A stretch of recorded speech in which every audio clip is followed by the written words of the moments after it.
panen peale.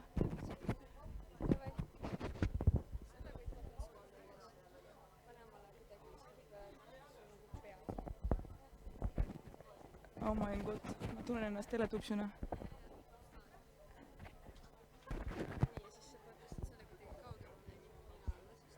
No siis ei saa nii aega hingata.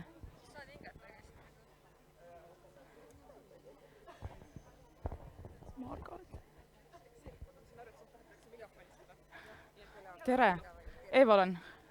Väga meeldiv. Joppan puh, ei ole midagi. Tere tulemast, aitäh, et leidsite aega. Ma tean, et suvel on keeruline aega leida. Siin on panelistid. Teeme väikse ühise ringi.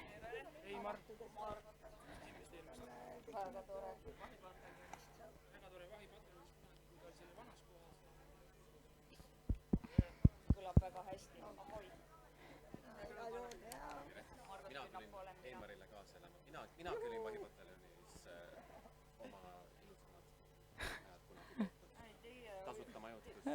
Toitlustus. Oi. Nagu teletupsukad. Väidetavalt on selle boonuskoht on see, et kõik ajad nii. See on mingi последний nõst. Te võite minna istuma juba 57.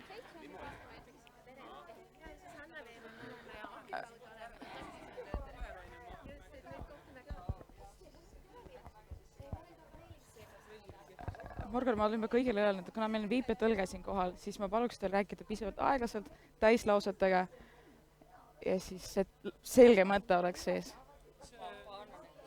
Jah, no me... Täpne, selge, lühike, ma arvan. Nii, võtme istet.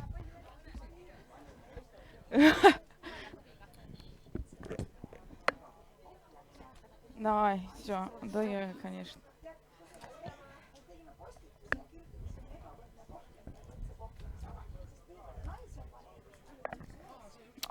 See on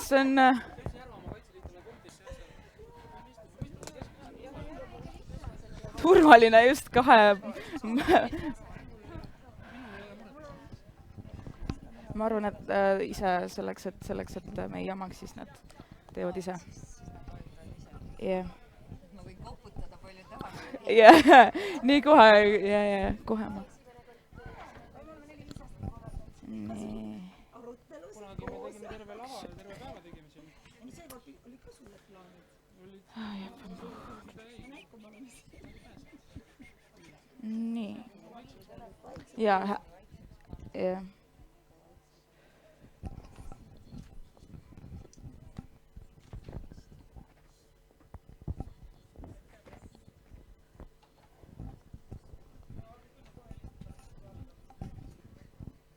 Meil on 1 minut aega. 1, 2, sound check. Check sound. Ei checki soundi me checkime. On kuulda? Suurepärane, aitäh. Prooviks äkki need mikrid ka ära. 1. Nüüd südakontroll.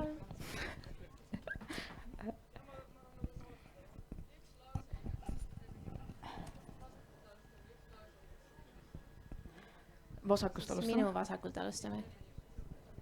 Jaa, kõik on kenasti. Kuulda. Toimib ilusti. Mina paistan ka 5-5 oma sidega olevat. Tere, kallid külalised, tere, kallid panelistid. Aitäh tulemast, aitäh aega leidmas sellisel ilusal suvisel päeval. Ja täna oleme kogunenud siia selleks, et rääkida kahest väga päevakorralisest teemast. Julgeolek ja noored. Nii kaua, kui meil maailm on olemas, nii kaua on meil noored, ja nii kaua, kui meil maailm on olemas, nii kaua on konfliktid olemas. Mul on hea meel tervitada täna meie paneliste, kes on siis väga erinevatest kohtadest meile siia täna kogunenud. Ja esmalt ma paluks teil ennast tutvustada, mida te teete, kust te tulete, niimoodi paari lausega. Nii, ma siis hea meelega teen otsa lahti. Mina olen Susanna Veevo. Nagu eestlane ikka, siis mul on mitu tööd, et ometi igav ei hakkaks. Tööpäeviti olen ma arengukoostöö ümarlauas huvikaitsespetsialist ja kui ma parasjagu seda ei tee, siis ma juhin noorte rahuorganisatsiooni nimega Peace Action Community, mis on siis nii rahvusvahelise kui ka kohaliku mõõtmega. Ja vahepeal käin ka koolis, kus ma õpin Lähis-Ida uuringuid ja keskendun oma teadustegevuses rahuprotsesside uurimisele ja naiste osalusele nendes. Mina olen Krista Mulenok, endiselt juhin Eesti NATO ühingut juba nüüd 9. aastat. Juuli lõpus võtsin vastu uue väljakutse, mind valiti NATO ühingute katusorganisatsiooni asepresidendiks ja nüüd peab siis hakkama vastutama ka 37 riigi tegemiste eest. Tere, mina olen Eimar Veldre, igapäevaselt töötan Siseministeeriumis ja tegelen seal turvalisusalase koostöö edendamisega, kogukonnakeskse lähenemisega, vabatahtlike teemadega ja olen ka kaitseliitlane ja abipolitseinik. Tere kõigile, mina olen kolonelleitnant Margot Künnapuu, olen praegusel hetkel Eesti Kaitseväes sõjaväepolitsei vahipataljoni ülem ja tegelen igapäevaselt ajateenijate väljaõppe ja sõjaüksuste ettevalmistamisega. Ma ei tea, kuidas teil, aga mul on selline kohe väga kindel ja turvaline tunne siin praegu istuda. Mina olen Eeva Lennuk, ma olen ÜRO noordelegaat ja täna siis ma üritan nii erinevate taustaga inimesi modereerida. Ma küsiksin esmalt, täna on siis 14. august, mis on peaaegu et september. Mis on siis tänase päevaga, tänase hetke seisuga Eesti suurim julgeoleku väljakutse teie arvates? Minu arvates on infopsüoloogiline kõik see mõjutustegevus. See ei ole ainult seotud nüüd viimastel kuudel COVID-19-ga, aga see on juba pikemat aega kestnud, et peaks olema, kui nüüd noortest rääkima, peaks olema hästi kriitiline see üldse selles inforuumis, kus me tegutseme. Nüüd on ka eriti palju ju küberruumis tegutsemist, et erinevad ohud, me mõnikord ei teagi, et meid on rünnatud, meie andmed on üle võetud, et tuleb, minu arvates on jah, see on üks suurimaid riske hetkel. Ehk siis see ei ole midagi, mida on piiriüleselt näha, vaid see on midagi pigem sellist õhus olevat ja hästi, on lahkarvamusi, on toetust. Ma arvan lihtsalt, kui me ütleme sõna julgeolek, et siis mida me selle all mõistame, on ju, et nagu võib väga kitsalt seda võtta, võib väga laialt võtta, turvalisus on ja siis me näeme, et siin on iga ühe enda mured on ju ja rõõmud, mis meile kindlust annab, mis mitte, et kui ütleme, et majanduses on raske väljavaade, siis inimesed kindlasti muretsevad täna väga palju oma tuleviku pärast ja olme pärast, on ju, kuidas elu läheb. Noortele kindlasti küsimus, kuidas koolis õpingud lähevad, need, kes siirdumas kõrgkooli või kutsekooli, et kuidas iseseisva ellu astumine on vanematele kindlasti mured. Need võivad olla need asjad, me võime julgeoleku kitsalt mõelda ja vaadata seda, mis on rahvusvaheline olukord, on ju, mõelda selle peale, mis täna Valgevenes toimub, on ju, kas see on mingi selline muudatus, sellise järgu nagu asi, mis oli siin rohkem kui 10 aastat tagasi Gruusias või vähem kui 10 aastat tagasi Ukrainas on ju, et kumb tee, nagu mis valikud on ju, kuidas see mõjutab meie julgeolekut, sest uuringute järgi Eesti noored nagu tajuvad julgeoleku küsimusi tegelikult päris hästi. Et noorte seas Euroopa Liidu tunnetamine kui Eesti üks julgeoleku garantii, NATO on edasi, et see on päris olemas ja ma arvan selle küberi poole pealt, ma isegi noorte pärast väga ei muretseks, et küberjulgeoleku teema on võib-olla nendel inimestel, kes ei tunne ennast nii kindlalt tehnika teemades nagu on ju ja ei oska ka abi võib-olla küsida hästi. Aga kindlasti see on teema, sest see on jällegi selles kitsas julgeolekus oluline, et küberpool, et meie ID-kaardi kriisi me elasime üle ja tulime sealt edukalt välja, aga muud asjad on ju meie igapäeva teenused, mis sellest sõltuvad on ju, et kui peaks side maha minema, on andmeside, siis on kõik on ju, et siis on enamik teenuseid maas on ju, et elu sellisel kujul, nagu me oleme harjunud väga mugavuses, läheb tagasi paberi peale, otse suhtlemise peale, kas Moskva suhelda, teame neid kanaleid on ju. Et see julgeolek on väga lai, kui mõelda seda turvalisusena, julgeolek kitsana on ka, pakub oma pinevust ja jällegi vaatenurgad erinevad. Aga siis samas, kui me defineerisime, et see julgeolek on väga lai teema, siis mis oleks see, kas te nõustute, et see keskne väljakutse hetkel on küberväljakutse? Kui see on väga lai, siis ma ütleks, et väga tugev küsimus on täna keskkond üldse. Et looduskeskkond ja selle poole pealt, kuidas me nagu toime tuleme, et kliimamuutustega kohanemine, et noh, sest selles on nagu isiklikul tasandil vaja väga palju teha, poliitilisel tasandil on väga palju teha, majandust on vaja muuta nagu ja need otsused, muudatused ja valikud ei tule kergesti, et noh, ja siin on noortel jällegi hästi suur roll jällegi kandev selles, et noh, sest see muudab kõike nagu, et kliimamuutus muudab poliitikat, tekitab ärevust, võib esile kutsuda sõdasid, rahutusi, muid asju, rääkimata humanitaarkatastroofidest. Mina omalt poolt vaataksin just, kui võtta siin sõnasabast kinni, siis seesama ärevus versus sisemine kindlus, kui kaitstud ja millises mahus me usaldame seda, mida me praegu juba teeme.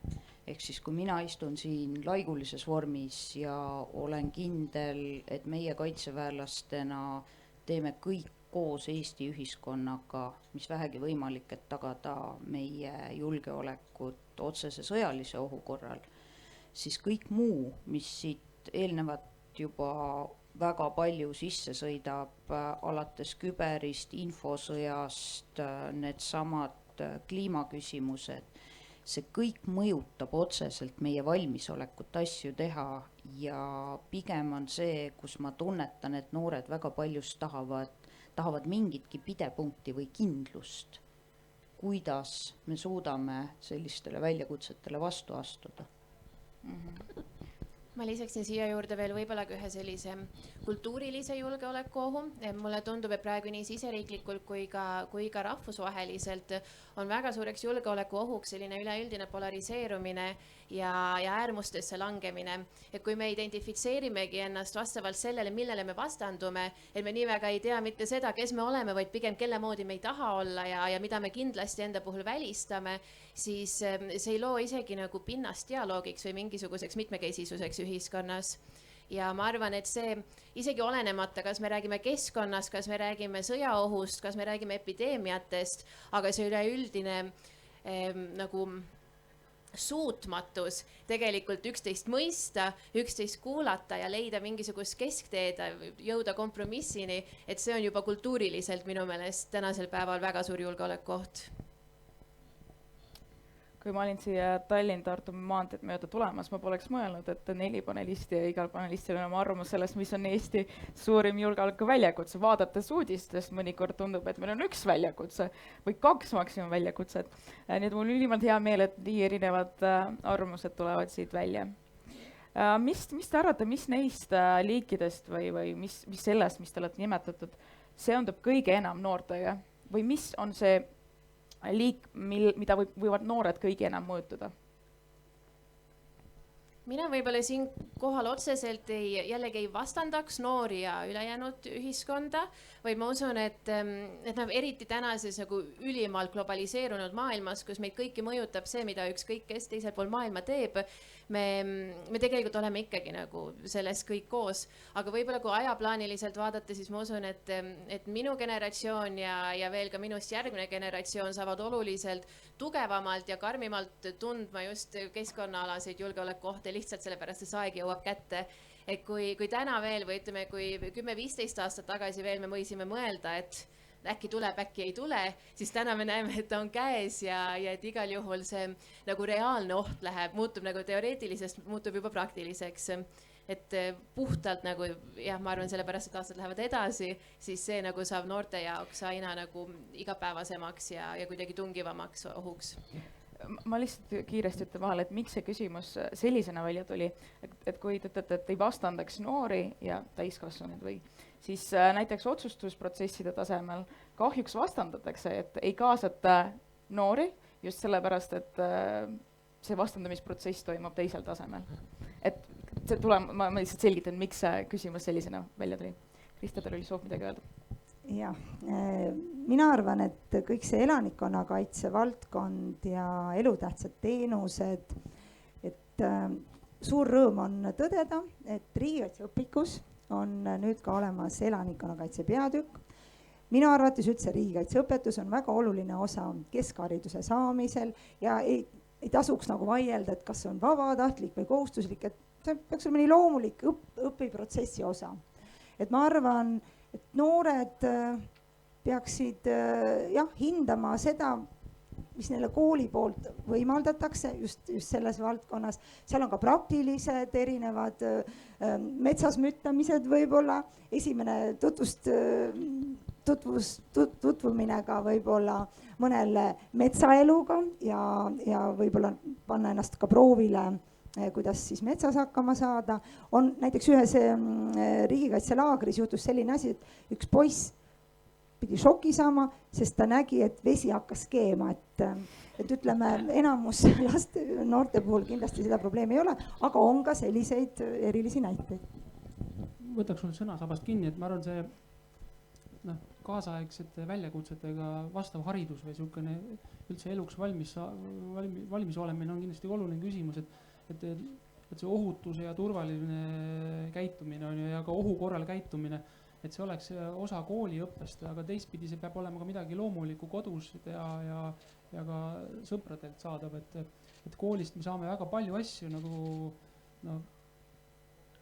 mis ei jää meeldigi, on ju, lähevad, on ju, aga elulised oskused, et tegelikult see turvalisusalased erinevad oskused, vee- ja tuleohutus, muud asjad on ju, niisugune looduses liikumine, skautlikud oskused, et need on nagu asjad, mis nagu võiks koolis olla praktilised ja mida tõenäoliselt peaks rohkem olema ja teistpidi, ma arvan, teisest sõnasabast kinni võttes see ärevus ja muu värk, siis ma pakun, mis täna nagu on üks probleem, et niisugune vägivalla foon on ühiskonnas. On ju, et on täna niisugune sõnades on ju, et ägeda ütlemine, äge vastuütlemine teisele nagu sõnu valimata nagu ütlemine, haiget tegemine, et see on nagu niisugune foon on all, et siit on kerge edasi minna nagu, et võib juhtuda ka füüsiline nagu vägivald. Õnneks Eestis seda nagu teed väga ei ole olnud, nagu jätta kõrvale mõned mikrofonide rebimised nagu ja tagasirebimised on ju, et see on kindlasti asi, millega tegeleda, sest vägivald üldiselt ühiskonnas ei ole hea asi, kui ta nagu varjatult on aktsepteeritud. Me räägime kooli kiusamisest, on ju, me räägime lähisuhte vägivallast, on ju, me räägime niisugust sotsiaalmeedias halvasti ütlemisest või rääkimata see, kuidas poliitikud omavahel suhtlevad, on ju. Et see on nagu eeskujude küsimus väga paljuski, on ju, et ta ei ole väga õnneks noortele nii palju üle kandunud, aga koolivägivalla asi on ikkagi olemas, on ju, et kuidas nende küsimustega taustal tegeleda, sest ma arvan, kui see ärevus kliima teemal ja siukse riikidevahelised suhted nagu ja see siukene riikidevaheline julgeoleku küsimused lähevad pinevaks, siis see vägivalla foon on selle all olemas, on ju, ja see on kindlasti, ma tunnen, et see on teema, kus nagu noored saaks rohkem kaasa rääkida ja julgemalt, aga siin on kindlasti kaasamõtlemist, kuidas täiskasvanud noori kaasavad või aktsepteerivad enne asi, kuidas noored julgelt ennast kehtestavad. Et noori pole niisama kunagi laua taha kutsutud, noori on tahetud kutsuda pärast seda, sest on nähtud see hädavajalik. Aga me jõuame veel selle juurde. Ma tahtsin siia veel lisada seda, et tegelikult jah, kui me vaatame tänapäeval, ütleme mina, kes ma siis olen keskea sellises kohas, kus ma tunnen, et ma võin noori inimesi vaadata ja öelda, et mul on päris mitu põlvkonda, keda ma saan omavahel võrrelda, siis tänapäeva noored on hämmastavalt positiivselt vokaalsed.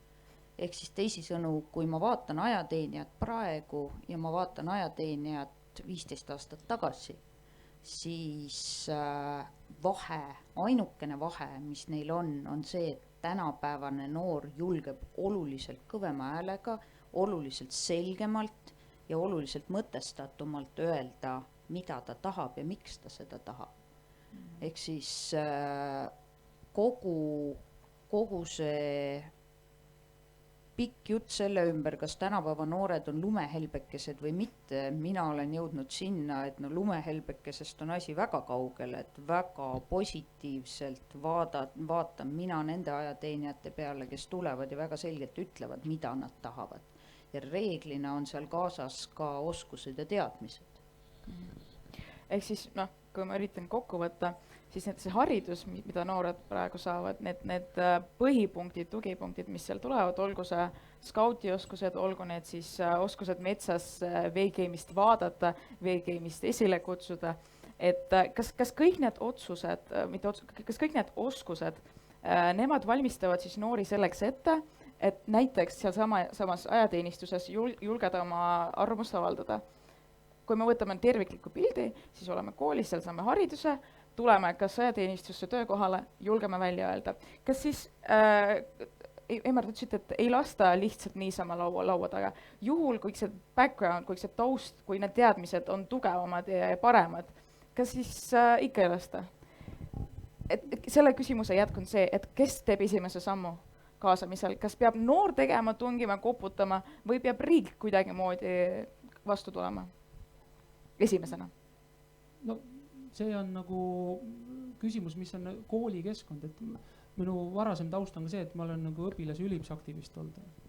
Et õpilase esindus, ülimus esindus ei ole minu jaoks võõrad asjad ja see on nagu see, kus mingi osa õpilastest õpivad nagu tundma, mis asi tegelikult demokraatia on vastutusena ja mis on kaasarääkimine ja osalemine valitsemises, ehk kooli juhtimises osalemine.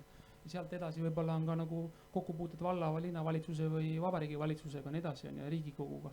Et need on nagu mingi osa, aga see on see foon, mida tänapäeval on ju tippjuhid loovad, on ju.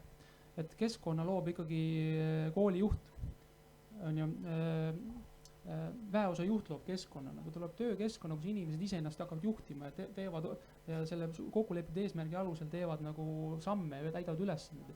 Et noh, ma ütleks, et siin on nagu mõlemad pooled peavad sammu tegema, et kui noored tunnevad, et neid ei kuulda või neid ei ole kuulda ja neid ei kuulata, siis nad peaksid tegema häält. Et niisama nagu see ei tule, on ju, kui on selline olukord ja teistpidi hea juht, kes vastutab selle organisatsiooni eest, kus need noored on või kes peaks noori kaasama, peab ise ka selle sammu astuma, et noored teeksid häält, miks ei tee noored, et miks ei ole noored kuulda, miks neid ei paista silma, miks nad on mujal. Sest keegi ei ole, nagu väga vähesed inimesed on lihtsalt passiivsed, on ju. Kõik tegelevad millegi. Et lihtsalt küsimus ongi see, et kus nad tegutsevad, on ju. Ja see peaks olema ühe organisatsiooni auasi, et kui selle organisatsiooni liikmeteks on ka noored, on ju, või selle organisatsiooni asi on tegeleda ka noortega, pakkuda noorte midagi, et noored selle organisatsiooni juures oleks, sest vabas ühiskonnas me teeme oma valikud, on ju. Kui selles organisatsioonis see organisatsioon ei paku mulle seda tähendust, mida ma elult otsin, nagu, siis ma olen mujal. Kas ma saan õigesti aru siis, et kumbki pool peab mingisugused sammud vastuma? Et kui see organisatsioon tahab, et noored on temaga nagu ja ta läbi noortega paistab, siis ta peab noortega tegelema, looma nende võimalusi teistpidi, kui noored tahavad selles organisatsioonis olla, siis nad peavad enam, et mõlemad pooled peavad tegema midagi, et niisama see ei sünni nagu, et muidu on ka selline variant, kus noorte eest korraldatakse asju ära, on ju. Et siis nagu tegelikult noored ise ei ole nagu loojad ja eestvedajad, et see ei ole ka hea asi, et see on nagu siis me kasvatame peale tarbijat, passiivset tarbijat. Me peaks kasvatama aktiivset head kodanikku. Mina lisaksin siia juurde, et jaa, absoluutselt. Kõik peab ju saama mingil hetkel keskpõrandal kokku ja ilmtingimata ei ole oluline see, kes selle esimese sammu teeb. Küll aga, ja see tuleb nüüd ringiga tagasi selle juurde, mis ma ütlesin, milline on tänapäeva noor võrreldes noorega 15 aastat tagasi, on see, et vajadus on see, mis tingib selle, et inimene võtab sõna. Ja sealt edasi läheb see samm, et kas teda kuulatakse või mitte. Ja hea tänapäeva noorte juures on just see, et nad tunnetavad ise selle vajaduse ära ja teevad õigel ajal õiges kohas suu lahti. Ehk siis nad ei marineeri oma mõtteid selle kohta, mis valesti on kuskil seal, kus neid ei kuulda, vaid vastupidi, nad ütlevad seda sellises kohas, kus neid võetakse kuulda ja kus nad saavad selle vastu või selle poolt ka midagi teha. Absoluutselt nõus. Ma teeks teeme aplausiga, ma ei tea, kuidas selle ülekandele mõjutab, aga aitäh. Eesti NATO ühing on tegelikult lüli riigi ja siis kodanike vahel. Ja mul on õnnestunud pea siis 9 aasta jooksul juhendada circa 100 noort inimest. Et võttes enamus, kes on tahtnud tulla praktikale, ma olen võtnud ja alguses ma nagu ei teadnudki, mis ülesanded anda, mis vastutust ja ma hakkasin noorte käest küsima ja ma arenesin ise ka selle kõige käigus ja nüüd on hea meel tõdeda, et ma küsingi noorelt, et mida sa tahad teha, mis sul rohkem silmad paneb särama ja vaat, kui me leiame selle ühisosa, siis on tõesti fantastiline ja ma ei kurda absoluutselt nende noorte inimeste üle, kes on meie ühingus käinud, mis on õpetanud mind, meie ühingud, paljudest nendest on saanud hiljem ka ühingu liikmed, nii et olge julged, tulge praktikale Eesti NATO ühingusse. Panen kirja. Mulle on hästi hea meel kuulda seda, mis Krista ütles ja ma arvan, et see on üks hea näide institutsiooni või organisatsiooni poolsest kaasamisest, et kuidas need noored siis omadega pardale saada. Aga vaielge mulle vastu, kuid mina arvan siiski, et väga valdavas enamuses on noored need, kes teevad esimese, teise, isegi kolmanda sammu oma kaasamisprotsessis. Ja isegi kui need ei ole konkreetselt need isiklikud noored, kes lõpuks siis mingisuguse institutsiooni juurde kaasatud saavad, siis on need organisatsioonid ja katuseorganisatsioonid, kes tegelikult ise on noored. Need organisatsioonid on noorte poolt juhitud, nemad on teinud aastate pikkust huvikaitset selleks, et lõpuks saaks mingisugune kas nõukogu, mingisugune grupp, mingisugune vabatahtlike rühmitus organisatsiooni juurde loodud. Ja ma arvan, et ikkagi mingisuguseid protsente ei hakka panema, need kõik tuleksid peast niikuinii, aga et ikkagi väga suures enamuses on see noorte töö, et noored on kaasatud ja pigem on tekkinud vaikselt selline nagu avanemine institutsioonide poolt, et täna nad tulevad ikkagi nii palju vastu, et nad näevad ka seda kohta, kus noori saab rakendada ja missugune see noorte panus saab nende töö juures olla. Ma tahaks nagu lisada, et siin on nagu kahtepidi asja, et üks on niisugune organiseerida, teha mingit klubilist tööd või mingit niisugust hea korda või luua keskkonda on ju, mingi piiratud kohas on ju, oma kodukohas, oma ma tea, koduhoovis on ju, või no kortermaja hoovis teha mingi üritust korraldada on ju. Aga teine kiht, ma arvan, kus nagu noorte kaasa rääkimine alati läheb natuke pinevaks on ju, oma kogemus räägib ka sellest, et on niisugune poliitika.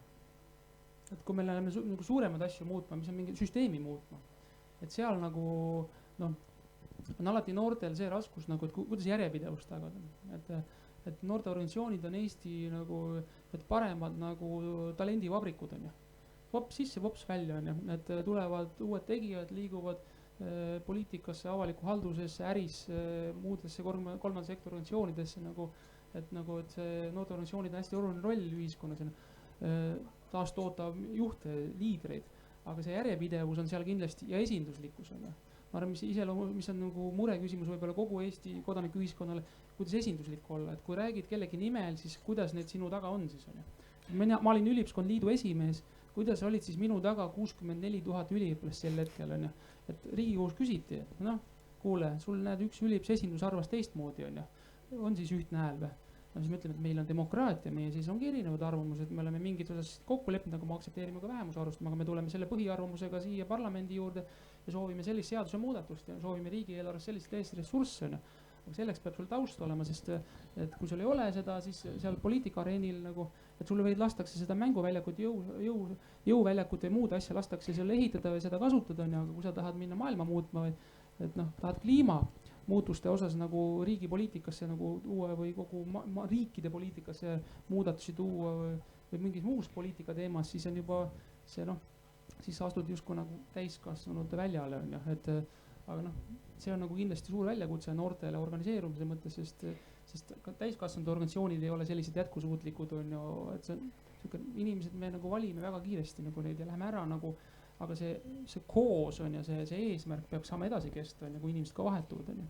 No minu teada on küll need inimesed, kes on soovinud kaasa rääkida, kes on saanud kaasatud, kes on soovitud kaasatud olla, nemad said olla kaasatud, nemad said sõna, nemad sai kohta, kus oma arvamust avaldada. Kõikides koolides Eestis ei ole õpilasesindust, ei toimivat üliõpilasesindust, mis on juba defitsiit. See on demokraatia defitsiit tegelikult on ju.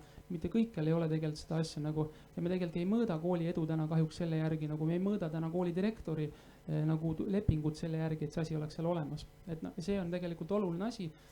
Me õpime vastutama seal. On ju, mingi osa õpilasi õpib vastutama ja ka teistel meile rääkima ja pingutama selle eest, et ka teised tema taga on, kui ta läheb direktorile ütlema, et meil on vaja seda muudatust koolis. Et see on hästi oluline. Krista, mul on teile küsimus. Kuna Eesti NATO ühind on olnud sild Eesti riigi ja Eesti ühiskonna vahel just julgeoleku küsimustes, kas on olnud muresid või väljakutseid selles, kuidas mitte noori, vaid lihtsalt Eesti inimesi kaasata või iga arutelu, iga üritus, saal on täis, ei ole istekohti? Kas on olnud selliseid probleeme? Või pigem pool tühi? On küll olnud väga põhimõttelisi asju, et ma tooksin siinkohal võib-olla esile, kui ma alustasin selle aasta 2012, tuli siis noortele, ühingus oli eesmärk noortele tutvustada riigikaitseõpetust ja just vene noortele, et aru saada üleüldse, kus need noored üldse oma vaba aega veedavad, mis on see meediaruum, mis infoväljas nad on, kui palju kodu mõjutab, kui palju mõjutavad õpetajad, et me korraldame ka ajaloo ja ühiskonnaõpetuse õpetajatel, just sellel nädalal oli juba 13. suvekool, kus on nii vene kui eesti õppekeelega koolide õpetajad olemas. Et jah, et saada aru nendest noortest, mis neid nagu käima üldse lükkab või mis on need põhiprobleemid, aga me õnnestusime, ma arvan, Ida-Virus me käisime siis 100 vene noorega ja olime 3 päeva siis Ida-Viru jalaväepataljonis ja ma arvan, et meil läks hästi, kuigi vahepeal noortel olid eriarvamused, nad mõistsid nagu teistmoodi seda jah, Eesti-Vene kõike seda ka inforuumi, siis meil oli võimalus vähemalt neile selgitada ja samas oli võimalus ka aru saada, mida ootab ees siis väeosa paari aasta pärast, kui need noored astuvad siis ajateenistusse, et kuidas siis jah, see töö võiks nagu jätkuda, et see oli nagu väljakutse ja nüüd on kindlasti rohkem, no see ei ole nii suureks probleemiks, et paljudes vene õppekeele koolis on juba riigikaitseõpetus täiesti normaalne õppeosa. Aga ses mõttes, et ma lugesin Eesti NATO Ühingu veebilehelt, et korraldatakse arutelusid, julgeolekuteemalisi arutelusid. Kas need arutelud, mis korraldatakse, kas need on populaarsed noorte seas või üldse Eesti kodanike seas, mitte Eesti kodanike seas? Ütleme, meie enamus üritused on välja müüdud ja nad on pigem kandideerimisega. Et kui me räägime nüüd 2 suurest noortekonverentsist, mis on põhimõtteliselt juba maailmakuulsad, üks on siis NATO Euroopa Liidu ümarlaud ja teine on Balti-Vene noortefoorum, siis tuleb pool aastat ette juba kandideerida, et saaks üldse oma sõna sekka öelda, nii et ma arvan, noored tahavad olla kaasatud ja me oleme võimaldanud neile sellist kaasarääkimist mitte nüüd ainult Eesti mastaabis, vaid ülemaailmselt ka Eesti noortele. Et NATO ühingute puhul on üleüldse erisus võib-olla see, et paralleelselt tegutsebki siis see nõndanimetatud vanade pluss 35 osakond või osa ja siis need noored. Et üheaegselt me toimetame niimoodi 37 NATO ühingus üle maailma. Et väga palju ongi siis koos tegemist, et see on nii normaalne, et me ei räägi ainult ekspertidega, vaid me igapäevaselt suhtleme noortega, ekspertidega, et see on läbilegi ühiskonnast, millega me tegeleme. Ja minu jaoks see ongi nagu üks selliseid hetki, kus meie noored on väga hästi läbi kõikvõimalike selliste ürituste, nagu Krista rääkis, sinna juurde paneme, ma ei tea, Model United Nations, Model European Council, what have you, paneme need kõik juurde ja noored tegelikult saavad väga hästi aru, et kuidas seesama lobistamine, see, kuidas ma saan teised endaga ühele nõule, kuidas ma esitan oma argumente, see tegelikult tänapäeva noorte juures toimub hämmastavalt hästi. Ehk siis, kui meil Kaitseväes on süsteem, mille nimi on esindusmehed, ehk siis meil on ametlik juhtimissüsteem, aga selle kõrvalt on ajateenijatel omal võimalik valida oma üksuse sees esindusmees, kellel siis on, kui Kaitseväes muidu käib väga täpne käsuahel. Ehk siis see, kuidas sa pöördud, on see, et sa kõigepealt pöördud rühmaülema kompaniülema poole, nii edasi. Siis esindusmehed on need, kes on otseliin näiteks pataljoni ülema juurde. Ja nende puhul on väga hästi näha, kuidas nad suudavad ise saada kõik oma siis kaaslased endaga täpselt nii palju ühele nõule, et nad kaitsevad väga täpselt oma seisukohti, nad teavad, et nende kaaslased toetavad neid väga tugevalt ja läbi selle ilmselgelt nad suudavad selle oma soovid esitada täpselt nii, et ei ole võimalik neid mitte arvestada. Ehk siis teisisõnu, nad on vägagi arvestatav jõud oma arvamustel selles, kuidas väeosa igapäevaelu toimib ja nii edasi. Ja ma arvan millegipärast, et kooli õpilasomavalitsused, vähemalt nii palju, kui ma oma laste pealt olen vaadanud, toimivad suht sarnaselt. Ehk siis noortel on juba praeguseks väga selge, et mis on need piirid, mida saab teha, mis on asjad, mida tõesti igasugustel objektiivsetel põhjustel, eelarve, mis iganes, ei ole võimalik teha, aga samas need asjad, mida saab teha, nad suudavad väga hästi läbi suruda, et nad hakkaksid normaalselt toimima. Siin jälle traditsiooniliselt haaran sabast kinni. Susanna, palun, ma siis haaran hiljem. Ma hea meelega tegelikult peegeldaksin natukene veel seda noorte kaasamise efektiivsust ja nagu siin ka enne kõlas, et meie tänased noorteorganisatsioonid on suuresti nagu talendivabrikud, ma olen sellega hästi nõus, tõepoolest on. Ja selline kurb naljakas olukord on veel suuremate noorteorganisatsioonidega, et kes väga efektiivselt poliitikat kujundavad, kes on efektiivselt näidanud, kuidas noor saab olla kaasatud ja mitte lihtsalt kvoodinoorena, vaid päriselt nagu oma sisendit pakkuda ja sisulist väärtust pakkuda, et avalik sektor tahab nemad üleüldse ära napsata noorsootööst. Nii et see on minu meelest selline üleüldine küsimus, et kuidas hoida sellist nagu ka sisulist kvaliteeti noorte kaasamisel, et ma ise olen alati kurb, kui ma näen, et see noorte kaasamine on pigem nagu vormiline, et me saame oma linnukese kirja, me paneme selle 1-2 noort nägu sinna ja sellega oleme sisuliselt oma töö ära teinud. Aga jah, kuidas kaasata seda sisendit teades, et noored tihti ei ole eksperdid mingisugusel konkreetsel alal, aga selle eest neil on hoopis teistsugune vaatenurk, neil on teised teadmised, mida saab kaasata ühel või teisel moel. Ja ma arvan, et see on see koht, kus noored saavad küll astuda need 1-2-3 sammu ja läheneda institutsioonidele ja paluda ennast kaasata, aga samas institutsioonide poolt peab tulema see valmisolek ja see teadmine, et mis see kaasamine vorm siis täpselt saab olema, et see oleks jah rohkem kui lihtsalt üks noor nägu seltskonnas. Ma võtaks selle väikse vahe kokkuvõtte siia. Et meil on olemas siis, nagu ma aru sain, objektiivselt võimalikult kaasamisküsimused, ehk siis aspektid, mingisugused kindlad valdkonnad, kindlad teemad, kuhu on võimalik noori kaasata, puht sellepärast, et see on võimalik. Ja samas on olemas sellised küsimused nagu eelarve, mõned muud. Ma olen üsna kindel, et julgeoleku teemades on ka sellised küsimused, mille arutelusse noori ei saa kaasata.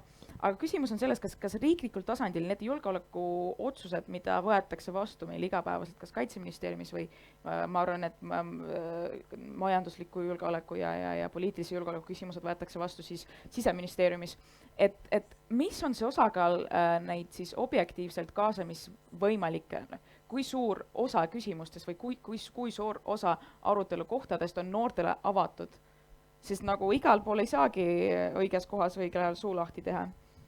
Et minu küsimus teile, kas riiklikul tasemel on siis objektiivselt võimalik noori kaasata? Ma ütleks kohe ära, et demokraatlikus ühiskonnas ei tohiks olla ühtegi küsimust, mida ei saa arutada. Ja demokraatlikus ühiskonnas ei peaks olema mitte ühtegi rühma, kes on välistatud arutelust. Et see on nagu baas. Küsimus on, kuidas üks või teine rühm osaleb, saab osaleda, mis on need eeldused selle osalemiseks, et me kõik oleme eksperdid tegelikult, me oleme elueksperdid kõik. Ja tegelikult meil on kõigil kodanikena õigus kaasa rääkida. Ja ma ütlen sõna kodanik siin Eestis laias tähenduses kodanik. Et iga Eesti elanik omab õigust kaasa rääkida tegelikult. Saab mingid õigusi teostada piiratumalt, võib-olla kes ei ole Eesti Vabariigi kodanik, ei saa teatud valimistel osaleda. Aga printsiibis kaasa rääkida ja ka eelarve on väga detailne asi, seda on hea öelda, et see on struktuur, see on paigas ja tegelikult ka eelarve struktuuri muudetakse. Ühiskonnas on teatud muudatused vaja esile kutsuda, kuidas asutusel on vaja teha nagu mingid muudatusi, kui see õpilaselamu või üliõpilaselamu vaja korda teha, siis on aastad korras ära. Siis ja öeldakse, et raha ei ole, siis jah, võib-olla kooli eelarves ei ole raha, aga tuleb vaadata vabariigi eelarvesse siis sellisel juhul. Et ja need sammud saab teha tegelikult ja kogu mingites asjades on kokkulepped, on ju ühiskonnas kokkulepped ka, et me seda raha hoiame, seda ei puudu, on ju nagu näiteks sõjalise kaitse eelarve. Et sellepärast, et see on meile nagu oluline, see on meie riigi viimase hetke selgroog ja selle näitamine teinekord aitab ära hoida seda viimast hetke, et see kunagi ei tule, et heidutame, et me oleme nagu alistamatu rahvas. Et siis need valikud on olemas. Aga kõik asjad on arutelu all ka see, et on tegelikult normaalne debatt, kui keegi ütleb, et need mõõgad tuleb vasarateks taguda või vatradeks on ju, et me ei peaks nii palju sõjalise kaitse peale panema. See on okei debatt ühiskonnas, aga see ei tohi olla keelatud, aga see ei saa olla ka nagu populistlik nagu, et noh, sõjavägi on olemuselt halb, on ju, et see ei ole nagu see koht, on ju, küsimus, mis tooniga me debateerime, on ju. Aga me oleme neid valikuid teinud ja noortel on samasugune õigus kaasa rääkida, sest kui noored ei räägi kaasa, on ju, kui inimesed ei saa rääkida kaasa oma kodulinnas, kodukülas, vallas, linnas ja ka riigis, siis tegelikult nad ei tunne sellest riigis osana selles riigis. On ju. Ma küsiksin... See on turvalisuse küsimus tegelikult, kui inimesed ei tunne osana riigist, et ja noh, see ei ole normaalne muidu. Vabandust, ma võin kiire küsimus, et kes on siis Siseministeeriumis, Eesti Siseministeeriumis noorte esindusmees? Kas Eesti Siseministeeriumis on olemas noorte esindusmees? Sellist struktuuri ei ole, et tegelikult peaks iga poliitika osakond ministeeriumis tegelema, kaasama noori ja noored peaks julgelt osalema seal, et on mingid teemad, kus noored ja noorteorganisatsioonid on kaasa rääkimas, on ju, nagu me teame, noh, kus näiteks üliõpilasorganisatsioonid esindavad täna ka välisüliõpilasi, kõik, kes on immatrikuleeritud Eesti ülikoolidesse, kõrgkoolidesse, siis üliõpilase esindused ja nende katusorganisatsiooni Eesti Üliõpilaste Liit esindab neid, on ja sellel teemal on ka nagu on kaasa räägitud, on ju, nii tänased, eilsed kui tulevased üliõpilased on see, mille nimel üks organisatsioon tegutseb, on ju, või muus teemas kaasa rääkimine, aga noh, ma ütlen, et kindlasti on siseturvalisuse valdkond olnud see, kus võib-olla noored ei ole nii palju kaasa rääkinud, on ju, ja võib-olla me ei ole ka ministeeriumi poolt osanud märganud kaasata, näinud seda rühmana noori kaasa tulemas, sest julgeolek kahjuks on üks neid poliitika valdkondi, kus on seesama see heidutus olnud, et see on niisugune spetsialistide ala ja see on nagu, siin me väga ei aruta nagu, et siin nagu ametkonnad sisemiselt planeerivad, on ju, aga võib-olla kui me mõtleme seda turvalisust laial pinnal, siis peaks ka seal rohkem arutelu olema. Ma lihtsalt tuletan meelde, et meil on tõlge ja viipetõlge siis natuke aeglasemalt. Kas ma küsin, see on küsimus kõigile, kas te arvate, et Eesti Siseministeeriumi juurde oleks vaja luua selline struktuuriüksus nagu noorte esindusmees ja Eesti Siseministeerium, noorte esindusmees, jah, ei, põhjendust ei ole vaja või võite öelda, aga ei ole vaja, kui ei soovi? Ma teeksin otsa lahti ja ütleksin jah, aga ainult efektiivselt. Et seesama, mis ma enne ütlesin, et kvoodinoori meil otseselt ei ole vaja. Aitäh. Ma arvan, et pigem võib-olla hoopis kohaliku omavalitsuse juurde. Et igaüks tunneb just oma piirkonda kõige paremini, et võib alustada juba külaseltsi panustamisest ja niimoodi edasi, et võib-olla tõesti jõuab üks hetk ka siis ministeeriumisse selline amet. Ma ütlen, et minust, kas see on Keskkonnaministeerium, kus tehti niisugune noorte nõukoda või?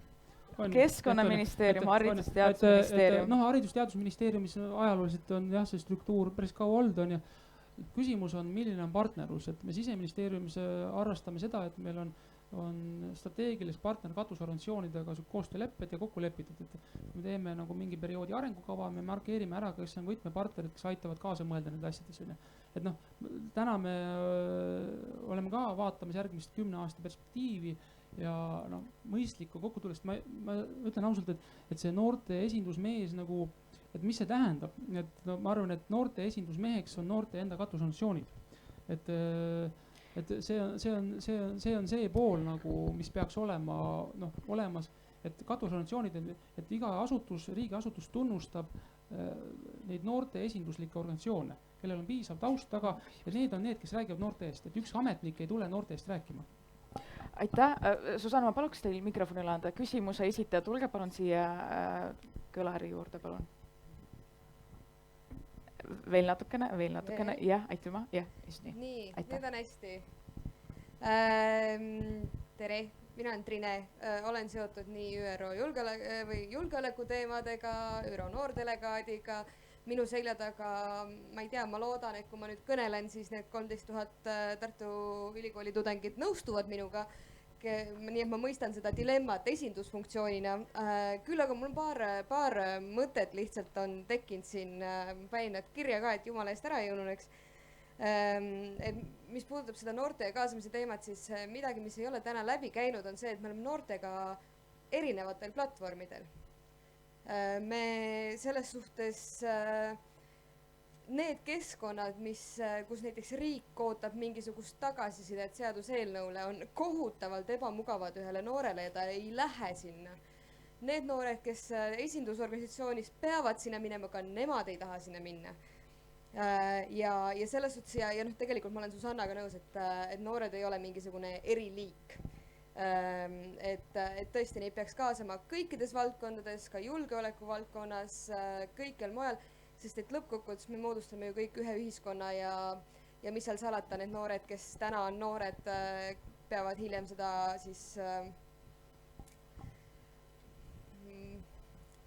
suppi lörpima.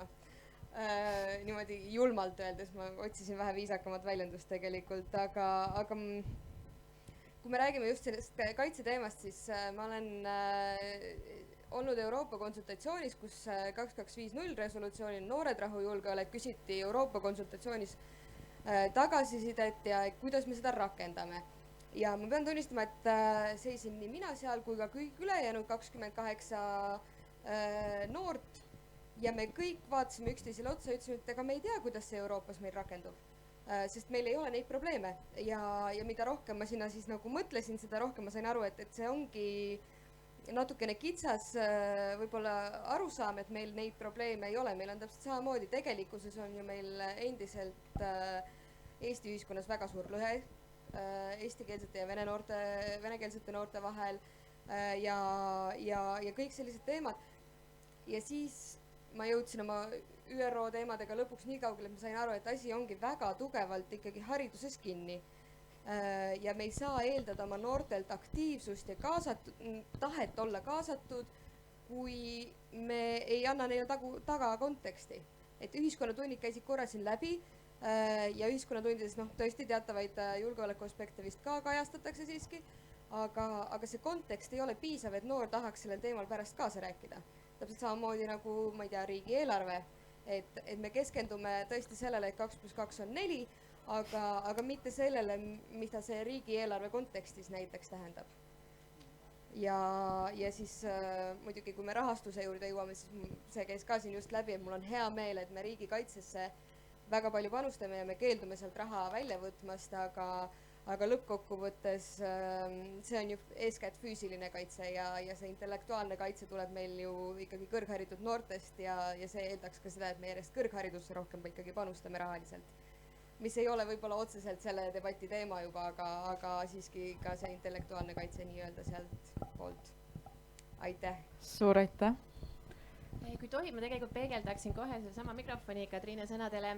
Kui me rääkisime siin ka enne natukene haridusest ja ütleme erinevatest funktsioonidest haridussüsteemi juures, siis see ei ole tõesti nüüd õpetada meile, et 2+2 on 4, vaid et üleüldse, kuidas ellu jääda, kuidas nagu maailmas hakkama saada, siis mina astuksin siinkohal oma arengukoostöö jala peale ja tooksin eelkõige välja maailmahariduse tähtsuse ja mitte siis ainult see, kuidas metsas ellu jääda, mis absoluutselt on oluline, et üleüldse tõepoolest nagu päris eluga hakkama saada, aga teisest küljest ka see, ütleme, kodanikuharidus, et mida see üleüldse tähendab, et ma elan ühiskonnas, mis on minu vastutus, mis on minu teatud mõttes moraalne kohustus siinjuures ja mis on minu võimalus erinevatel eluetappidel, kuidas kaasa lüüa. Ja ma arvan, et maailmaharidus on suuresti üks esimesi vastuseid üldse meie küsimustele, et kui me panustame piisavalt maailmaharidusse, ühest küljest rahaliselt, teisest küljest oleme ka kindlad, et meie pedagoogid on pädevad päriselt neid teemasid edasi andma, sest maailmaharidus ei ole üks eraldi õppeaine, vaid see on integreeritud sisuliselt kogu haridussüsteemi, seda peab õpetama nii bioloogia kui geograafia kui ühiskonnaõpetus. Ja kui me oleme kindlad, et meie õpetajad on piisavalt pädevad ka neid teadmisi ja neid oskusi edasi andma, siis ma usun, et see kaasamise protsess muutub ka oluliselt loomulikumaks. Et siis noored tõesti ei tahagi mitte lihtsalt oma liivakastis mängida, mida tegelikult nad tänaseni ei taha või tänagi ei taha, aga võib-olla ei ole neid teadmisi ja oskusi, et päriselt ühiskonna elus kaasa rääkida.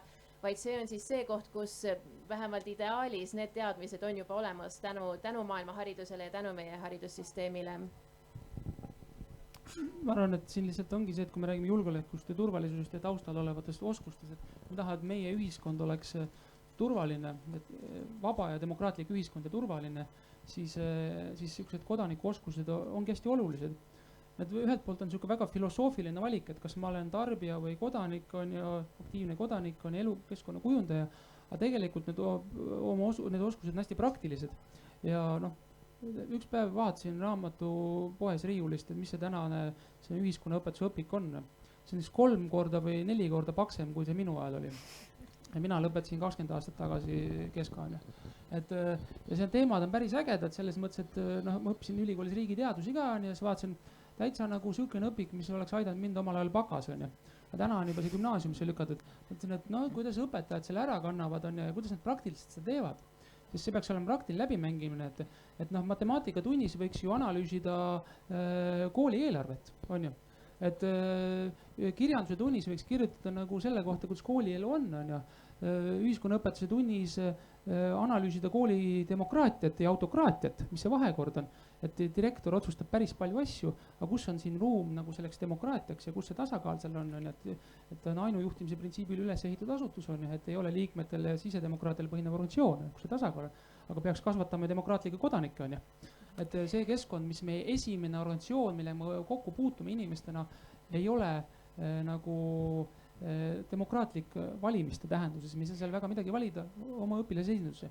Võib-olla see ongi see, millele peaks nagu siis koolidirektor õhku panema, et see õpilasesinduse see koht, millest saaks võimalikult paljud osa.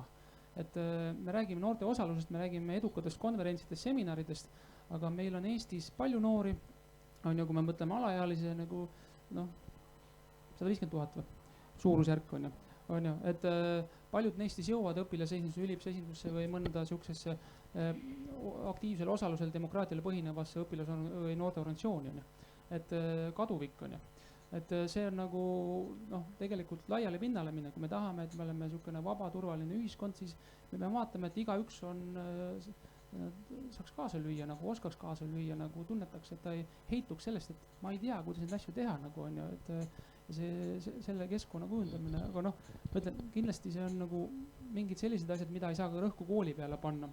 Et sõpruskond, üheskoos õppimine nagu on ka see pool, et me sageli paneme hästi palju rõhku kooli peale, et kool peab neid oskusi andma, aga mõnede asjade jaoks ei pea olema aktiivset pedagoogikat seal, vaid tuleb noortele see ruum anda, kus nad toimetavad ja loovad selle ise nagu see on, osa demokraatiat on meil geenides natukene, see tuleb loomulikult.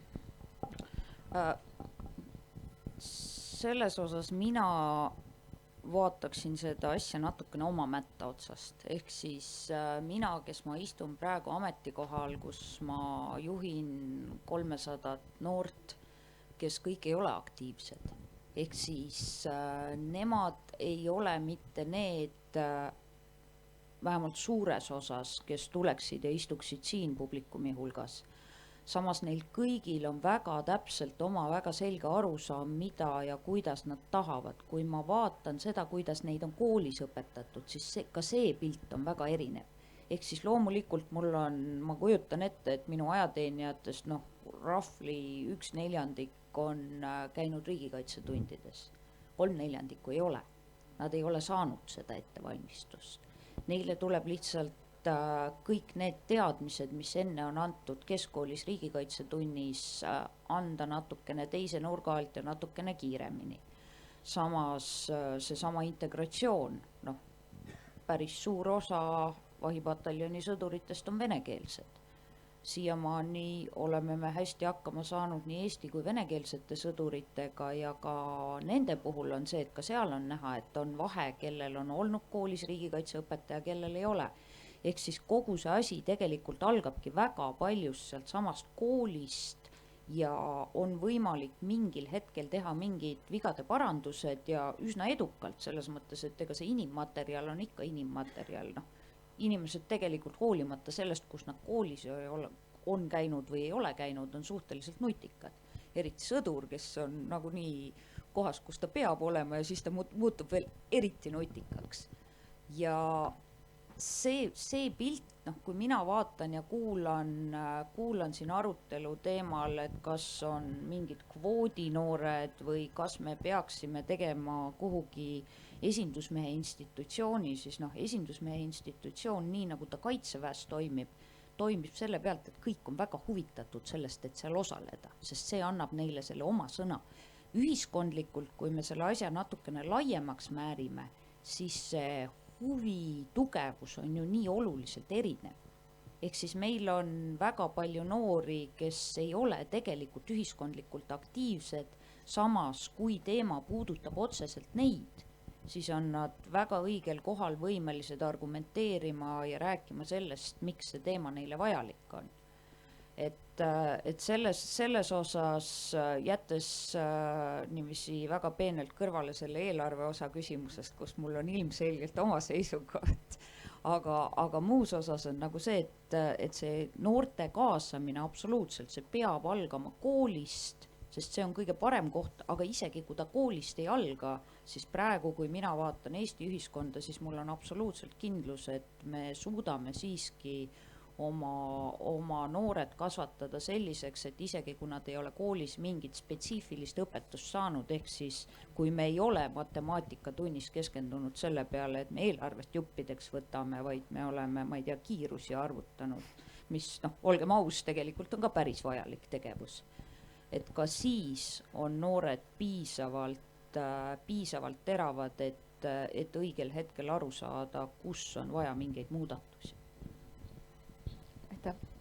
Eesti NATO ühingul on tegelikult olnud aastaid väljakutse, et kuidas jõuda nende noorteni, võib-olla kes ongi passiivsemad. Üks võimalus on alati sotsiaalmeedia kaudu kuidagi, jah. Aga samas ka korraldada koolis erinevaid teavitusüritusi, kus on kõik kaasatud ja anda võimalus näiteks läbi NATO töösimulatsioonide osaledagi, esindada erinevate riikide nägemusi, et kõigile nagu võrdsed võimalused, kes tahab vähem rääkida, räägib vähem, aga kõik saavad omakorda sõna, et see kaasamise teema ei ole üldse lihtne. Mõnikord on ka erinevad keeled, et me just eelmine aasta NATO selle vahe tippkohtumise eel korraldasime Briti saatkonnaga ühe ürituse siis 80 õpilasele Ida-Virus, gümnasistile, ja me kasutasime nii inglise, eesti kui vene keelt, aga me saime lõpuks kõik kenasti hakkama. Keel on vahend, mitte eesmärk, nagu keegi on kunagi öelnud. Susanna, ma küsiksin koha peal, et MTÜ Peace Action on siis MTÜ, kes tegeleb siis rahuprotsesside, teemaliste projektide promomisega. Oi, see oli nüüd keeruline. Räägi palun, et kuidas MTÜ Peace Action tegevust aitavad kaasa kas noorte seas julgeoleku küsimuste ja teemade arusaamisega või mis oleks see kaasamise mehhanism MTÜ Peace Actioni juures? Meie tänasel päeval oleme Eestis võib-olla natukene nagu selles mõttes unikaalses kohas, et vähemalt minu teada ei ole Eestis mitte ühtegi teist noorteorganisatsiooni, mis otseselt keskenduks rahu edendamisele ja rahuharidusele Eestis. Samas maailmas ja ka Euroopas on taolisi organisatsioone päris palju ja eks sellepärast aga sündiski, et see surve tuli nagu pigem väljaspoolt, et pigem oli see rahvusvaheline surve või isegi mitte surve, vaid pigem huvi, et Eestis oleks mingisugune selline mehhanism olemas.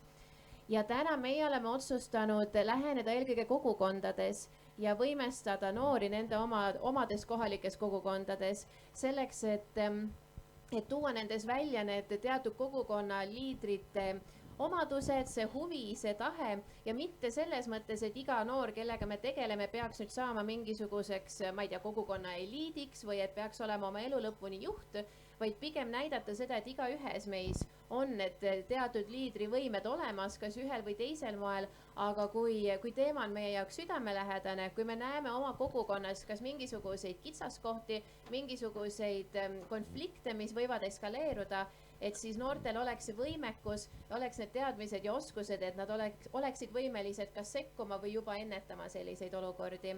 Nii et jah, täna meie fookus siseriiklikult on eelkõige eesti- ja venekeelsete noorte omavahelises lähendamises, mida loomulikult me kõik oleme üritanud pikalt teha, aga ma arvan, et me peamegi üritama ja mida kauem me üritame ja mida rohkem ka ütleme eestikeelsed noored oma aega ja energiat panustavad, ma arvan, et seda edukamad me oleme. Ja just selline hästi kogukonna rohujuure aktivismi töö on praegu meie fookuses ja on see, kuidas me täna loodame, proovime rahu edendada Eestis. Ma tahaks lihtsalt ühe kommentaari öelda, et ma osalesin, see oli nüüd juunikuus, tutvustati ülemaailmselt rahuindeksit. Ja ma olin üks panelistidest ja natuke ütlesin ka paar sõna kaasa, et Läti NATO ühing korraldas selle ürituse. Ja tuligi välja, et siinkohal Eestil jälle juhuu, meie tulemused on paremad kui Läti ja Leedu tulemused, aga ülemaailmselt tegelikult on pigem läheb kogu aeg pessimistlikumaks. Et väga tore, et selle nimel töötate. No, jah, palun, küsimus. Palun, tulge kohale, jah? Meil on küsimise koht. Nii, ma kuulan, Eero. minu töö on hoopis teistmoodi, minu töö on aidata ülikoole, et Eestisse jõuaksid välistudengid õppima juba väga pikalt. Aga mu küsimus on natuke nagu teises suunas. Ma lugesin kevadel Eesti inimarengu aruannet ja kus toodi välja, et Eestis on siis toimunud väga tugev linnastumine ja eelkõige siis Tallinnastumine ja päris tugevalt ülejäänud Eesti arvelt. Minu küsimus, kuidas võib mõjutada nii riigisiseselt kui rahvusvaheliselt Eesti julgeolekut äärmiselt ebaühtlane regionaalne areng?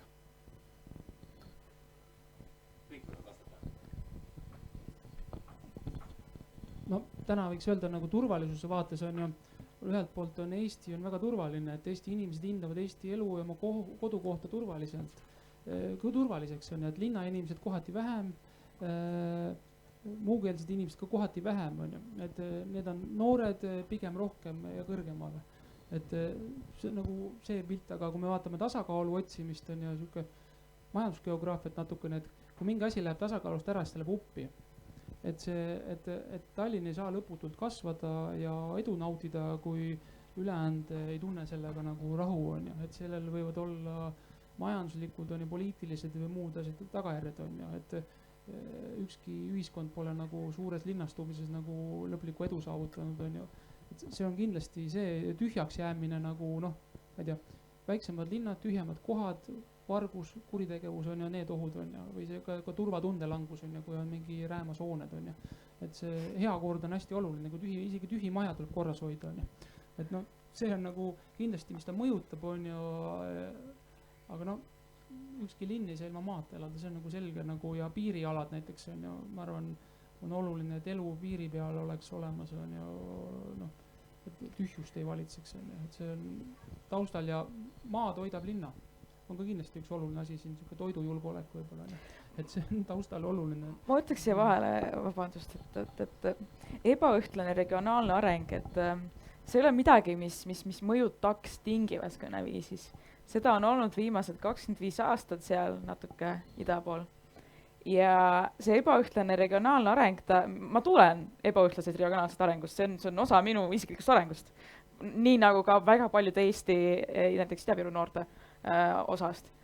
Ja see ongi, selles mõttes julgeoleku, kultuurne julgeolek on olnud juttu sellest, on olnud sellest, mis lõhe Eesti ühiskonnas on ja kõik see on järeldus sellele, mida teeb üks ebaühtlane regionaalne areng ühiskonnaga. Just minu poolt vastus.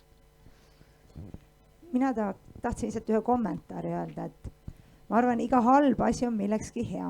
Et see, mis nüüd meiega on juhtunud tänu viirusele, see COVID-19, on võib-olla teatud perekonnad suunanud maakohtadesse ja võib-olla mõeldaksegi tulevikus, et ei ole just kõige olulisem elada just linnas, et sa saad oma asju ka üle neti võib-olla rohkem ajada. Loodame, et sellel on ka mingid positiivsed tagajärjed. Jah, ma võib-olla lihtsalt kommenteeriks siia juurde veel nii palju, et mis selle suure linnastumisega veel kaasas käib, mis on kindlasti julgeolekurisk on puhtalt statistiliselt, me räägime siis paraku maakohtades ka madalamatest palkadest ja tihti ka madalamast haridustasemest, sellepärast et lihtsalt haridusasutusi ei ole läheduses ja see omakorda jällegi lihtsalt suurendab neid ühiskondlikke lõhesid, et kui kogu raha ja kogu innovatsioon on Tallinnas ja kogu ülejäänud Eesti on pettunud või kibestunud, tunneb puudust, et siis tegelikult on meil ikkagi väga suur kriis sisuliselt ukse ees. See viirushaigus näitab ka ära, et see on tegelikult linnahaigus on ju. Et igasugused, kus rahvas tihedamini koos on, seal ka juhtub jama on ju. Et noh, võib minna kaugetesse sajandite tagustesse aegadesse Rooma impeeriumi või ka Ladina-Ameerikas nende riikide langusteni, siis on kõik toimunud sellega, kus linn on arenenud maa arvelt on ju, et see tasakaalu otsimine nagu ja üks keskus neelab teist on ju, et teisi alla ümbert, et see tasakaalu otsimine hästi oluline ja see on nagu noh, ma ütlen, et kui selle öelda, et selle lõplik tagajärg on see, et Eesti turvalisus ja julgeolek on nagu halvem, siis nagu võib-olla paneb mõtlema on ju, et teistpidi see on inimeste elu küsimus, kui inimestel ei ole kuskil elada ja see elatustase on niivõrd erinev, siis ka tekib küsimus, et kas need inimesed on valmis kaitsma oma riiki on ju. Et me kaitseme ju neid, mis on põhilised väärtused, mingid meie vabadused on ju. Et need peavad ka olema, nagu olema, et elu peab olema elatav, et sa selle nimel oled valmis ka võitlema ja seisma selle eest on ju ja oma kodukoha eest. see kindlasti on, aga noh, inimarengu aruanne on minu arust väga tänuväärt nagu väljaanne ja selle aasta see number, nagu see teema püstitus on oluline, et see ei tähenda, et me peaks nüüd hakkama linnasid nagu mingid halbadeks kohtadeks pidama, on ju. Et loomulikult mõistliku tasakaalu otsimine, et siuke süsteem peab tasakaalus olema, et ei saa ühtepoodi kaldus olla, et ei saa ainult sinna poole ja ei ole ainult üks linn, on ju, ka väike linn, me oleme täna siin Paides, on ju. Et ka siin ümber on külasid, mis on tühjaks jäänud ja mille arvelt võib-olla Paide kunagi kasvas, aga enam ei kasva, on ju, siis siit on edasi minna Tallinnasse, on ju. Et Üks selline väike pisike faktor, mis mainimata jäi, kuigi mina elupõlise tallinlasena täitsa tõsiselt tundsin ennast mingi hetk puudutatuna, et kas ma olen siis kuidagi halvem või. Aga on seesama, meie kaitse on tegelikult väga füüsiline asi, ehk siis Eesti Vabariigi kaitse, vähemalt kaitseväelises mõttes on need samad neiud ja noormehed, kes moodustavad need samad reservüksused, kes tulevad ajateenistusse, omandavad oma oskused. Ja ka siin puhul tegelikult linnastumisel on oma aspekt, ehk siis kui me vaatame sõdureid, kes tulevad puhtalt linnakeskkonnast versus sõdurid, kes siis tulevad maapiirkondadest, siis seal on väike oskuste teadmiste erinevus, ehk siis see, kuidas sa oled oma eelmised 18 aastat elanud, et kas sa oled õppinud lugema väga täpselt bussipeatuste ja trammipeatuste silte või sa vaatad seda, kuidas sa orienteerud looduses näiteks. Kas sa oskad väga hästi, ma ei tea, ilmselt väga inetu stereotüüp, aga minu puhul väga positiivne, ehk siis traktoristid on äärmiselt hinnatud juhul, kui nad oskavad tehnikaga midagi teha, sest see on jälle selle kaitse füüsiline külg. Ehk siis me ei suuda tagada sõjalist kaitset ilma nende tehniliste oskusteta, mis on ka need masinad, millega me liigume, see loodus, millega me liigume, ja kui see oskus praegusel hetkel ei saa öelda, et ta oleks täiesti ära kadunud, aga mida väiksemaks ta muutub, seda raskem on hiljem noormehele või neiule sõdurina neid oskuseid selgeks teha. Jah, sest teil mehaanika kursuseks ei ole lihtsalt mahtu, on ju. Et on ju eluoskused, asjadest, ega tühjus ka, et lõpuks, kui me tahame, et me oleme selline kaitstud ja selline enda riiki kaitsev rahvas, on ju, siis Kaitseliidu mehitamine ja olemine, et kui inimesed elavad linnas, siis kuidas need malevad on ja selline riigikaitseline seltsielu ja õppused ja muud asjad oma piirkonnas toimub, on ja kui inimesed tulevad linnadest maale õppustele. Täpselt, see turvavaip ei moodustu nii hästi ainult ühe punkti kohal. Ma vestlesin paar päeva tagasi ühe kambaga, noori, ja küsisin neilt, et kas te tunnete, et olete julgeolekuküsimustesse küsimuste arutamisse kaasatud. Ja siis mind vaadati sellise pilguga, noormehed olid mingi 19-20 just värskelt tööle saanud. Ja siis vaatasid mind, ütlesid, Eva, ma maksan makse ja ma üritan nagu leiba lauale tuua, millest sa räägid. Kui ma maksan makse, siis riik peab tagama selle, et minu maksud läheksid õigesse kohta ja et julgeolek oleks tagatud.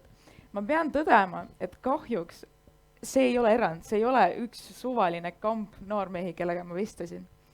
Ja siinkohal me tuleme tagasi selle teema juurde, et kui noortel on huvitav, kui teema on äge, nemad leiavad seda kohta, kus suu lahti teha ja kus õigesti ja õigeid asju välja öelda.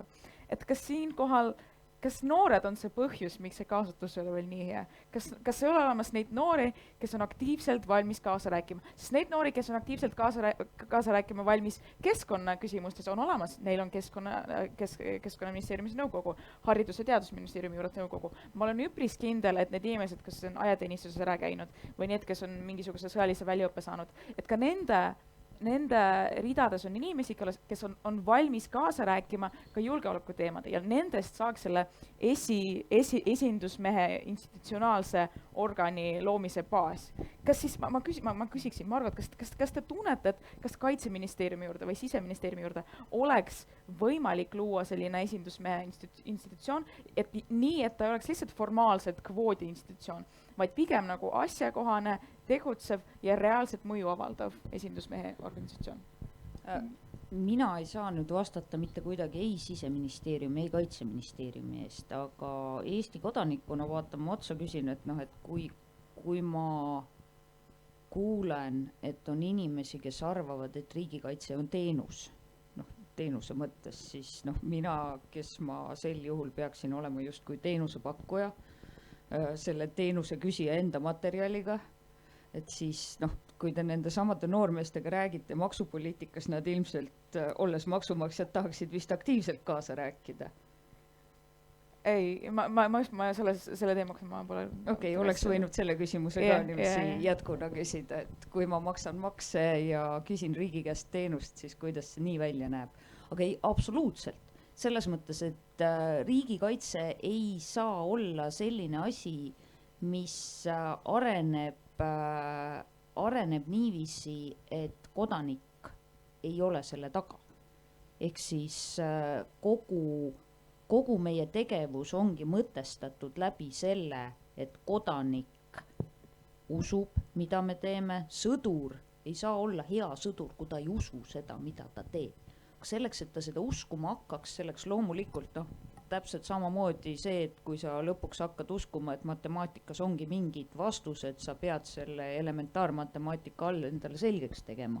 Täpselt samamoodi on ka kaitseväega, ehk siis teisisõnu sel hetkel, kui sa oled omandanud mingid oskused ja sa tead, kuidas süsteem selles mõttes toimub, mis pidi siis see Eesti kaitsmine tegelikult füüsiliselt välja näeb, mida teeb sõdur, mida teeb tema jagu, mida teeb tema rühm, mida teeb tema kompanii.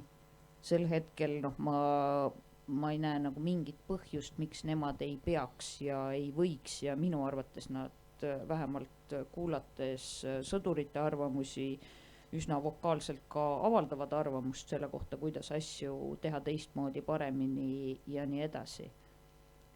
Et loomulikult Kaitseministeeriumi juures mingi noorteühendus või noorte esindaja, aga seal tekib jälle see küsimus, et noh, et see esindatus, et keda nad siis täpselt esindavad.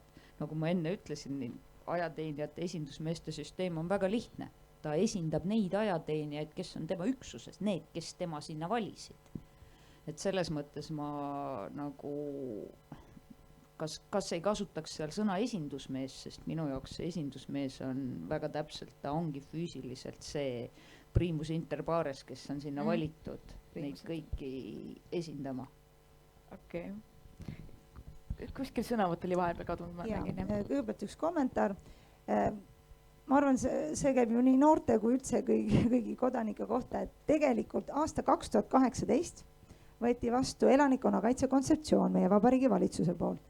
Ja see ütleb väga konkreetselt, et valmisolek iseennast kaitsma peab olema meil kõigil 7 päeva.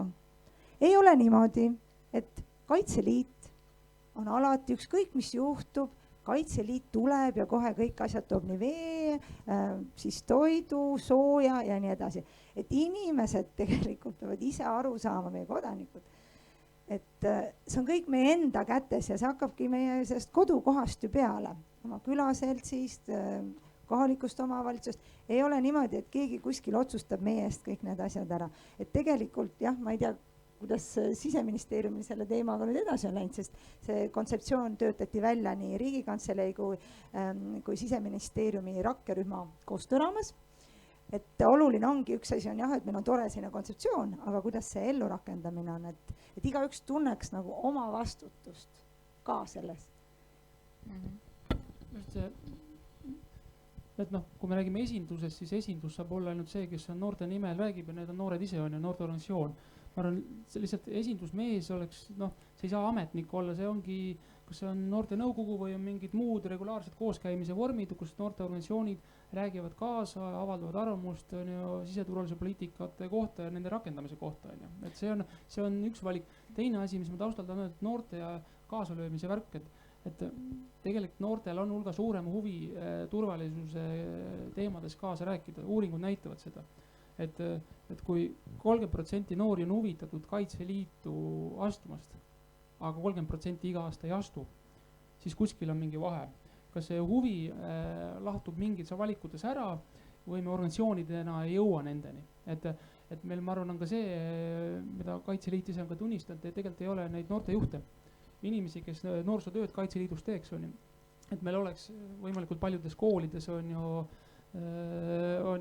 paljudes koolides oleks olemas kodutütarde või noorkotkaste rühmad, on ju. Et see on tegelikult murekoht meil, on ju, kus võib-olla usaldada mõnda vanemat noort hoopis seda rühma eest vedama ja muud asju, kuidas me ületame selle asja, et meil oleks see võimalus, et me saame selle, et organisatsiooni enda suutlikkus on noorte huvile vastata või abipolitseinikuks või vabatahtlikuks päästjaks on huvi noortel olemas, aga ei jõua, on ju nii palju, on ju, et haaraks inimesed ära nagu kuskil jääb see samm jääb lühikeseks, on ju, et kindlasti see noorsootöö ja selle põhimõtete nagu mõtestamine ka erinevates organisatsioonides, kes võib-olla ei ole klassiliselt noortega tegelenud. Ma arvan, Kaitseliit on või Kaitsevägi on täna, ma arvan, noortega tegelemise üks suuremaid avaliku sektori asutusi, ma arvan. Mul on siuke tunne, et vaadates, kui palju noori nagu iga päev on nagu Kaitseväega seotud, on ju, et aga see on see, et noored on sinna hõivatud, noortele pakutakse kõik asi seal ära, riietus, on ju, varustus, toit, on ju, ja siukene päevakava, on ju, ja õpe. Et see on nagu noorte aeg on raamistatud, on ju, ja selleks on ressurss olemas. Et aga paljudel asutustel seda ressurssi ei ole nagu, et selliselt noorsootööga teha ja nagu sellise raamistusega. Aga noorte huvi kindlasti on suurem, kui nagu täna nagu erinevad organisatsioonid suudavad selles vastata nagu, aga võib-olla ka noorte organisatsioonid, kes täna siin mõned noorte aktivistid on, nagu nopivad selle teema üles ja ka tõstavad seda teemat, et rohkem kaasa rääkimist oleks. Noortekeskused ju kohaliku omavalitsuse juures, et tegelikult saavad väga hästi ka tegelikult koostöös kaitseliitlastega ja kodutütre noorte tegelikult seda teadlikkust kasvatada. Ja see peab samm-sammult liikuma ja küll me saame ka need esindajad endale õigetesse kohtadesse. Kuskilt peab peale hakkama. Ja ma siinjuures arvangi, et see on tegelikult üks väga oluline võimalus kolmanda sektori või vabakonna jaoks, et kus on võimalik kaasata mingisugune hulk nendest noortest, kes avaliku sektori noorteorganisatsioonideni ei jõua võib-olla veel või kes mingil põhjusel võib-olla midagi selle juures ei sobi neile.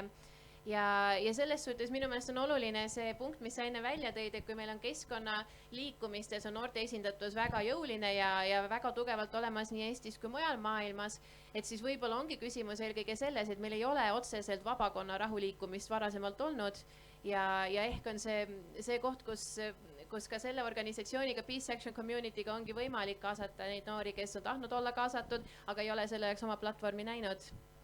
Aga samas, kui me vaatame praegu kõike, mida on arutatud, siis me loome mingisuguse aluse ja hakkame niimoodi liikuma, et grassroots tase, kus meil on projektid, siis liigume hariduse poole, siis liigume kuskil selle noorteühendused ja noortekeskused ja kool, KOV-ist äkki edasi, kui veab siis NATO ühing või mingisugused teised koostöövormid.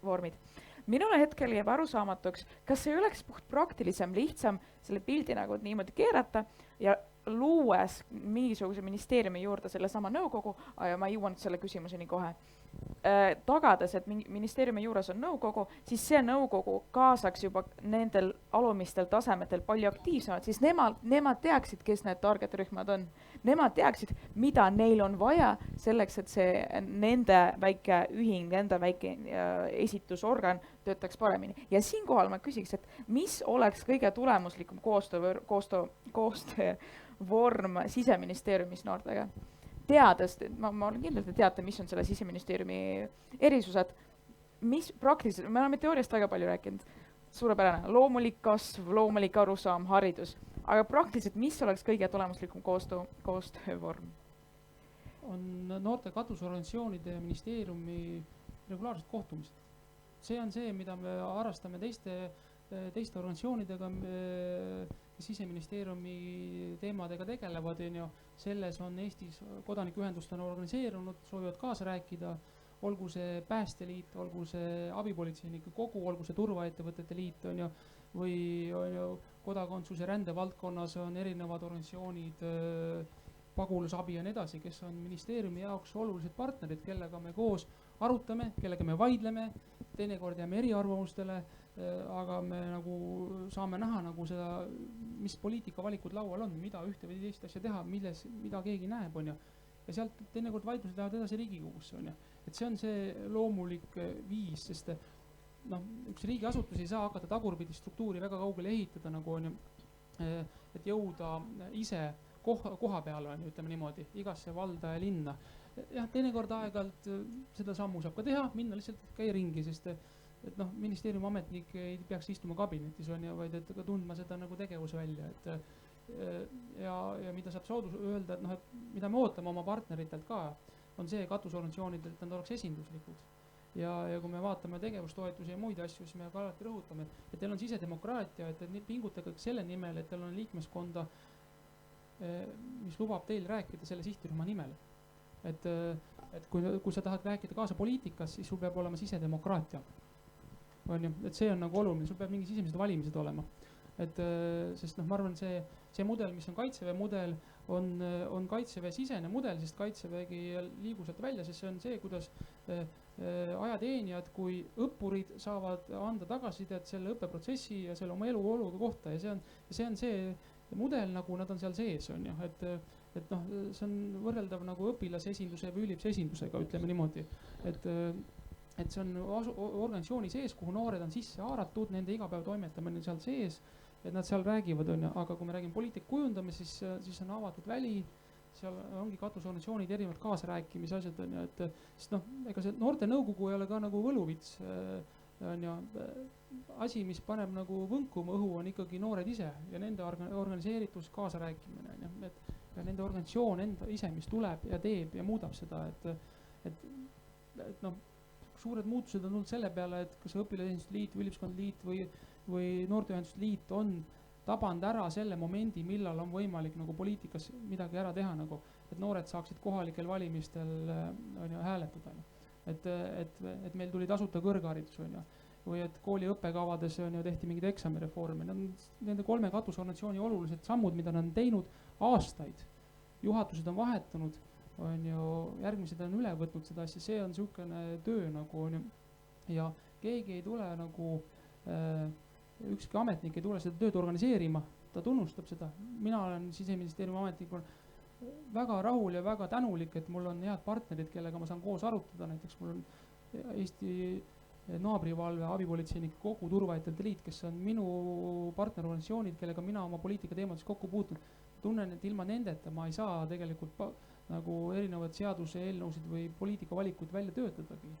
Sest kuidas ma teen seda, võin lauale kirjutada valmis mingi paberi on, aga kui partner ei ole, kes tegelikult tunneb seda välja nagu, kellega koos saab arutadagi, siis on väga raske, sest sa kirjutadki midagi valmis, mis nagu tekitab mingi furoori hoopis või halvemal juhul mingis poliitilise skandaali on. Et noh, et kaasamine aitab ka nagu heade otsusteni jõudmiseni.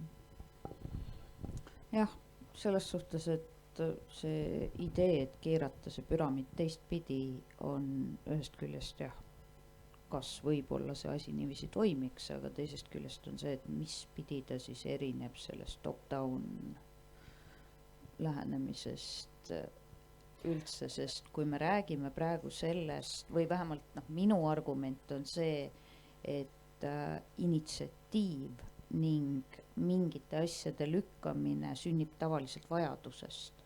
Kui me võtame selle sama näite, et noormees ütleb, et mina maksan makse, osutage mulle riigikaitseteenust, siis näitab, et võib-olla seda vajadust õnneks ja jumal tänatud, mis tähendab seda, et me elame suhteliselt turvalises ühiskonnas. Nii väga vähemalt riigikaitse osas ei tunnetata. Samas, kui me Siseministeeriumi näite võtame, siis ma vaatan üllatusega, väga positiivse üllatusena neid vabatahtlikke tuletõrjujaid. Tuli on ilmselgelt siuke natukene lähedasem ja arusaadavam oht kui otsene sõjaoht ja läbi selle see süsteem toimib imehästi. Riigikaitse puhul see on jällegi see, et asi, mis seal ilmselt võiks ja peaks toimima, on see sama arusaam rahvusvahelisest julgeolekukeskkonnast, ehk siis kui me vaatame kõikvõimalikke erinevaid, mitte ainult pagulasabi, vaid sinna juurde kõikvõimaliku arenguabi, mida olgem aus, ka sõjalised operatsioonid väga paljus tagavad, võtame Mali, kus meie oma üksused praegu on, et see on jälle see koht, kus seesama, ütleme, huvigrupi nõudmised võib-olla saaksid väga hästi toimima, ehk siis, et noored oleks rohkem kaasatud sellistesse asjadesse ning et Eestis, kus tegelikult ühiskondlik aktiivsus on küll suur, aga samas seesama vabatahtliku töö tegemise traditsioon ei ole võib-olla nii pikk kui kuskil mujal, siis seda saaks väga hästi noortele näidata, et miks mitte, et kui Lääne-Euroopas on traditsioon, et sa võtad ülikoolist oma gap year'i ja lähed ja teed mingit vabatahtlikku tööd kuskil, siis Eesti puhul ilmselgelt, kui see seal toimib, siis ma arvan, et see toimiks ka siin niiviisi. Vastates küsimusele, et mis muutuks, kui see püramiid ümber pöörata, siis Imar, teie pool oli nii, et istuks ja koostaks selle dokumendi, see dokument oleks lihtsalt laua peal, aga samas selleks, et selle dokumendi sisuliseks väärtust kandvaks paberiks saada, selleks on arvamusi mujalt. Siinkohal on see küsimus, et dokument tuleb, see vajadus dokumendi lisada arvamusi, see tuleb seadusandlusest, see tuleb kust iganest. Ja siis see on Siseministeeriumi enda soov või enda vajadus pöörduda inimeste poole. Samas, kui me pöörame, Siseministeerium võib seda mitte teha, kui seda otsest vajadust ei ole, võib seda mitte teha. Samas, kui me pöörame selle püramiidi ümber ja meil on olemas mingisugune üksus, mis vastutab igapäevaselt, mitte nii, et igal teise kuu 3. neljapäeval on ju, teeme ilusaid kuu kohtumisi. Ei, kui on olemas kindel üksus, millel on igapäevaselt mingi missioon selle sama Siseministeeriumi, isegi mitte, ma ei otsusta mingisuguse lepingute üle, ma ei otsusta eelarve üle, see on süstemaatiline, see on põhimõtteline üksus, mille tegevus hõlmab nii neid samu, seda, et nad täidavad neid lünkasid arvamustes ja huvirühmade mingisugusest teavest, kui ka see, et nad süstemaatiliselt muudavad põhikirju või asja point on selles, et me ei kutsu siis, kui meil seda vaja on, vaid see on alati olemas, kui meil seda vaja on. Ja teatakse, et see üksus teab, et meie oleme seal sees, jah, olgu see teenus, olgu see lihtsalt palgatud olemine seal, aga teatakse, et on koha peal, et ollakse koha peal ja teatakse, et ollakse kaasatud. Meil on jäänud täpselt 6 minutit aega ja siis ma paluks teile vastata ühele viimasele küsimusele, et meil on siin Eestis noori ja ma arvan, mõnedeski vaatavad meid, kui te suudaks soovitada Eesti noortele, kuidas olla kaasatum julgeoleku küsimustesse, mis on see viis olla kaasatum julgeoleku küsimustesse? Väga lühidalt. Liituge Kaitseliiduga, astuge abipolitseinikuks, minge päästeseltsi, olge aktiivsed oma koolis, õpilas või ülipse esinduses, haarake kaasa, avaldage arvamust, kui te tunnete, et mingi asi ei ole nii, nagu ta peaks olema, või tulevikus peaks mingi asi teistmoodi olema, rääkige kaasa. Kui te julge seda suures ringis välja öelda, avaldage vaikselt arvamust tasapisi, et see on kõige olulisem, et ärge kaotage lootust, et teie arvamusi tähenda, et te olete üksi, et palju inimesi on, kes arvavad tõenäoliselt samamoodi nagu teie.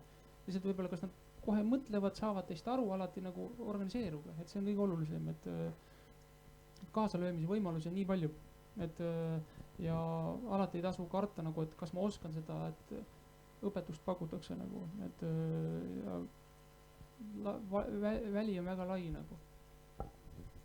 Ma arvan, et kõigepealt soovitan teha tutvust ja laiendada oma silmaringi, lugedagi läbi näiteks elanikkonnakaitse kontseptsioon, vaadata võib-olla ka Eesti NATO ühingu lehele, mis on toimunud sotsiaalmeedias, öelda kaasa, et meil on tulemas vahva hübriidkampaania, just kõik selle valeinformatsiooni ja hübriidohtude teemal, nii et hoidke silmad lahti ja te võitegi avaldada oma arvamust ja saate ka pidada dialoogi.